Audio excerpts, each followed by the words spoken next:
But no, I know my dad loved me. You know, I think a lot of my generation, we like to blame our dads for their problems. Blame your dad. You know, my father didn't convey to me he loved me enough. So I have nervous poops to this day. It's like, well, did your father ever show you he loved you with his actions? It's like, well, he worked every day for 45 years with no sick days, but I never got a poem. Maybe he loved you, maybe. And I know my father loved me, but he was old school, right? He did, wipe some dirt on a kid, real men don't cry, be tough, be a man, all that good stuff. But as the years have gone on, my father, he's gotten more and more sensitive, very emotional. I feel like that happens with age. Now, every time I see my father, I leave him. I'm like, all right, bye, Dad, love you. I'll talk to you later. He's like, all right, I love you so much, son.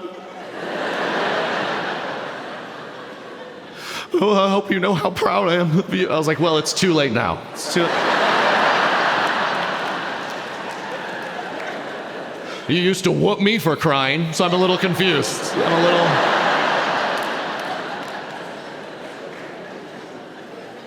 Happens with age, right? My grandmother, she would give me the biggest bear hug, sloppy kiss on the cheek, and I swear, year after year, her kisses were inching closer and closer. Until I'm pretty sure one year our tongues touched a little bit.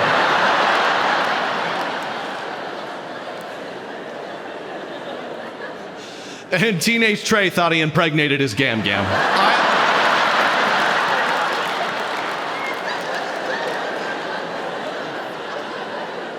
That's what you taught me. I remember kids on the basketball team would be like, you ever done it before? I was like, yeah, with my Grammy, I think.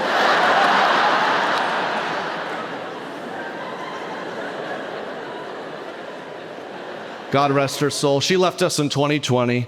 2020, she passed. Not of COVID. I feel like you have to say that. Don't worry, she did not believe in it. She did not.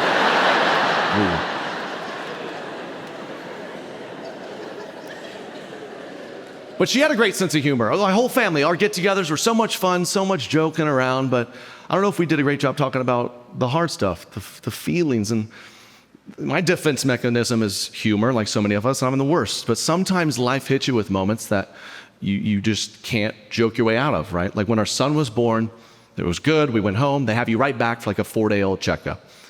So the doctor, he's checking him out, and he kind of looked at us concerned. He's like, why don't you come back over the weekend, we'll double check. So we're back, and of course we're nervous, and we watch the doctor set our boy on one weight scale, and then sets Thomas on another scale, and looks at us very serious, and it's like, your son has lost half his body weight in a week, you need to rush to the ER immediately. And Katie falls apart, right? I've never seen her like this, and I'm hit with this weight of the world moment that I have to figure out how to deal with. I couldn't joke my way out of it, right? I wasn't like, oh, babe, you should get on whatever diet he's on.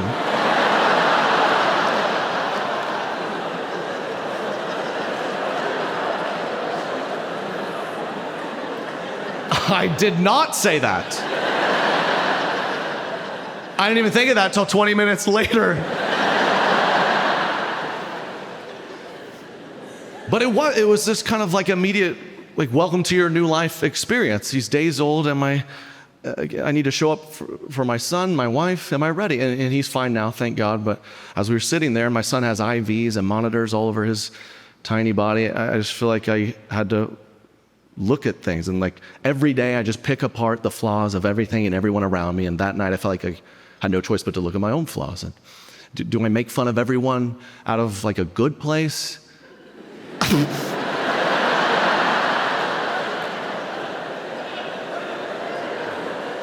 Is there something wrong with me?